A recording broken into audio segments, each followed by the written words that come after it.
So, here we are, at the late half of September, which could only mean one thing for us Monster Hunter fans. That is of course that the second title update will be dropping on the 29th of September, with 3 new additions to the DLC, one of which was that dreaded fire-based Mizitsune, that I think a large portion of the fan base has anticipated. Now, to be fair, I don't particularly expected nor wanted this thing to be a part of the new monsters that we'll be fighting, but for fairness sake, I will try to be open-minded to the Violet Mizitsune, and all I want is for him to be a fun experience when he arrives. After all, if the Magma Elmudron was one of the biggest surprises for me during my initial playthrough of the game, then we could go through another monster that we did not expect at all. Of course, a lot more things has come out of this trailer. More afflicted monsters are added, the more interesting of which is the Gormagala, which is going to be interesting, at least lore-wise, and Chameleus has finally gotten a new form. This thing has been around the franchise since 2006, and only now has he gotten a new form. Although I do think that this Risen thing isn't necessarily a variant or a subspecies, but more as a powered up state like the Tempered gimmick in World. And to be honest, I haven't really gotten my head around this new Risen state yet. In my last video, I mentioned the possibility of Elder Dragons being infected with the Afflicted state, so this new form could be the powered up thing that could relate to the Afflicted status in Sunbreak, like a way for specifically Elder Dragons to fight off the Kuros in the lore for this game. Not entirely sure, but here's hoping more content will come out of this new gimmick for the Elder Dragons, preferably more equipment like armor and weapons. See, the thing that bothers me about 5th gen Monster Hunter and its endgame is the over-reliance of RNG gimmicks to help pad out the loop of the game. Things like grinding for resources to roll for skills and augments for your equipment is fine, although I do prefer the actual crafting of new and interesting equipment, and not just the adjustment of attributes that you could add with what you have. Another new addition that isn't entirely new, but something that at least changes things up a little bit, is of course the layered weapons. It's fine. I liked this feature when it got introduced in Iceborne, mainly due to the fact that I can hide the shit weapon designs that World got, but I do feel this should have been a feature that's been introduced in Sunbreak at the start. Since this feature has already been introduced beforehand, I mean, I'm not hating on it, I'm glad it's here. More features to the game adds more depth and customization, which is fine and all. However, one thing that has definitely grabbed my attention with regards to the layered weapon feature is the fact that you can now buy weapon designs for this. In the trailer, we got a glimpse for the first time ever in the mainline Monster Hunter series that you can now purchase different weapon designs. Before I go any further, my history knowledge to this franchise is fine, but I don't know entirely if this concept of buying cosmetic weapon designs is a new thing to the Monster Hunter series. I do feel as though the concept of paid DLC with weapon designs is something that fits more to MMOs, so I'm not sure that this has happened before in Frontier or in Monster Hunter Online. So if you're watching this and you have a better knowledge in those games, please do tell in the comments below.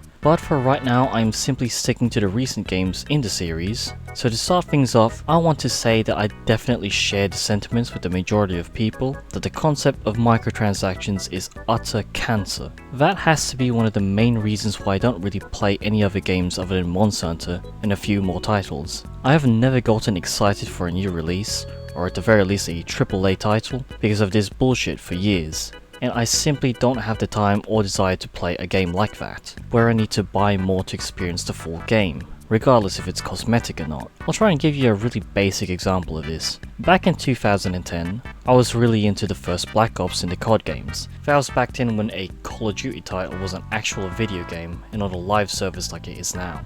In Black Ops, you have everything available to you in the game already as long as you play and grind for them. I'm talking about emblems, camo for your guns, face paint for your soldier guy, and even decorations that you can add to your gun. And I'll flash forward to now, where each and every single thing that I've mentioned to you, you have to buy through tiers and battle packs. It's a shamefully hollow experience that I will never go near, even if it's been given to me for free. Genuinely get that trash as far away from me as possible. Paid DLC, or more specifically microtransactions, is something that should have never been normalized in this form of entertainment. Yet, here we are. Now from what I can remember, this all started in World, where you can buy things like hairstyles and pendants, which, yes, to be fair, are all superficial and harmless to the overall gameplay. Then Iceborne happened, and like every other AAA release, you hear the same old tune. Buy the deluxe edition and you get a special limited edition layered armor, which of course is purely cosmetic, but would have been more rewarding to get if it was in an event quest, or, you know, in the actual game. And it got stuck ever since, From Rise to Sunbreak, it was only hairstyles, titles to your guild card, then armor sets, and now the shopping category is complete with weapon designs.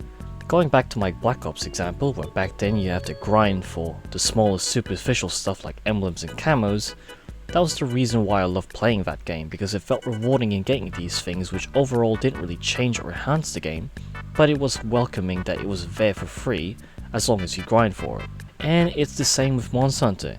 You can't just have everything ready and available to you as long as you buy it. Things like event quests and special assignments were great because it led you to getting these things the right way, through playing and grinding the game.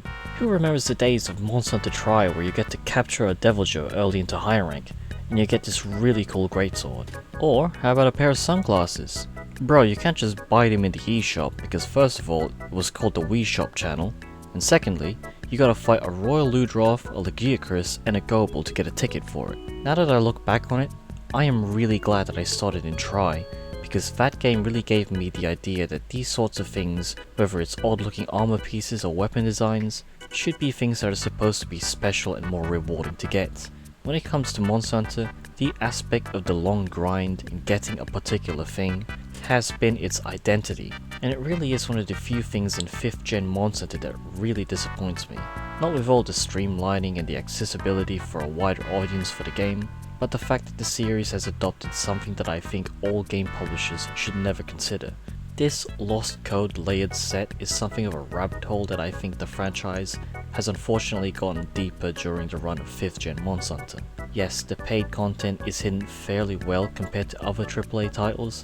Yes, the paid content does not affect the actual gameplay of Sunbreak, and of course I know that the entire category is not aimed for the entire player base like some sort of MMO, but it really doesn't soften the effect that it has on the franchise going forward. You mean to tell me in the years that the franchise has existed, this layered weapon set could have been used better as some sort of reward for event quests? And that's another thing I want to mention quickly.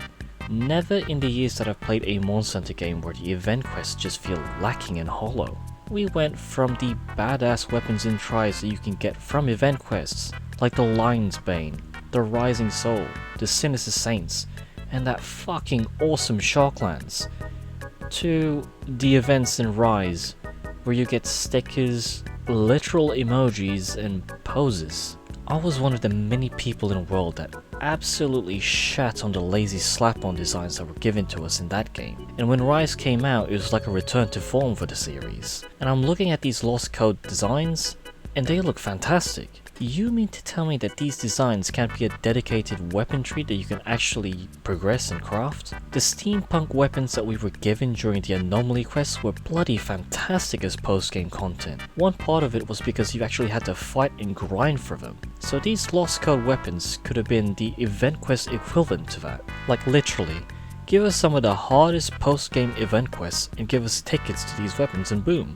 A recipe for a more rewarding path in getting these weapons, and more importantly, it fits more appropriately to the spirit of Monster Hunter. I don't know. I am genuinely unsure if this is really the right path for the series to go, going forward, now that on top of armor sets and poses and guild cards, weapons are now on the table for microtransactions. I'm serious, but when the day arrives where you can buy charms or get some sort of way to help you meld charms, is where I should really get worried about the identity and soul for this series. Somewhere in the near future, I am planning on making a video that analyzes the after effects of streamlining and generally casualizing the franchise. I'll try and go through on why World's effort to capture a bigger audience has a negative effect on the series as a whole, and by judging on what we've discussed today, I think I have a lot on my plate to go through and examine. Right now, the Lost Code Weapons Pack is the first of its kind with regards to paid content, at least to my knowledge. Its arrival right in the middle of Sunbreak's timeline, so does that mean that we're getting more paid layered weapon packs? In the near future, is there really no incentive to make event quests more rewarding? Well, as always, only time will tell. I can't look into the future, and at the same time, I don't know how this could all play out. A very paranoid and worrying video all in all, but if you think I'm going a bit too deep into this, and I'm just worrying over nothing, be sure to let your opinions be heard down in the comments below. Feel free to leave a like at the end, and as always, I shall catch you later. Be afraid. Be very afraid. Right, before I end this video, I really need to address something that's quite important to me. During my time making content for this channel, I've also spent my time watching videos from other people who also make Monster Hunter related content. Specifically more lesser known channels. It's a genuine enjoyment to see this community grow and develop by looking at channels that are up and coming, people who are really passionate and just enjoy making videos about Monster Hunter. And one of the people that I've been viewing a lot is a YouTuber called Infamous Ando. He makes Let's Play videos, and he really reminds me of the good old days of gaming content on YouTube. I've been watching this guy since 2019 during his Let's Play of Freedom Unite, and he is genuinely one of the most down-to-earth content creators that definitely deserves more eyes on his videos. Now in one of his latest uploads, he has actually given me a shout out, and he's actually congratulated me on my channel's growth. Shout out to Ruland. I might have butchered your name. If you watched to this point, I've seen you grow, dude. You're over 400 subscribers, alright, my guy. I saw it. I seen it. Proud of you, buddy. You're a consistent watcher, and eventually, if you don't even see this, this is gonna be really awkward and I'm just talking to nothing. But you know who you are. You know who you are. You've been on that grind too, buddy. I see it. Approve of it. Proud of you. All the fun stuff. Anyways, guys. Now to some people it might not be much, but to see and hear someone that you spent so much time watching their videos actually mention you directly is absolutely surreal and crazy. I'm sorry, but throughout this whole summer with the release of Sunbreak and just how much my channel has developed over the past few months, this has got to be one of the highlights of my time on this channel. This dude was my inspiration for making my first Let's Play videos back in 2020, and is one of the main reasons why I enjoy continuing on making Monster Hunter videos. So all in all, I would like to thank him for that, and I do hope he reaches his 500 sub goal by the end of the year. I doubt he'll watch this, never mind reach the end of this video, but really he is awesome, he's consistent, and if you want to watch someone who's down to earth, does honest videos, then Infamous Ando has got to be among my top recommendations, so I highly suggest you should give him a sub.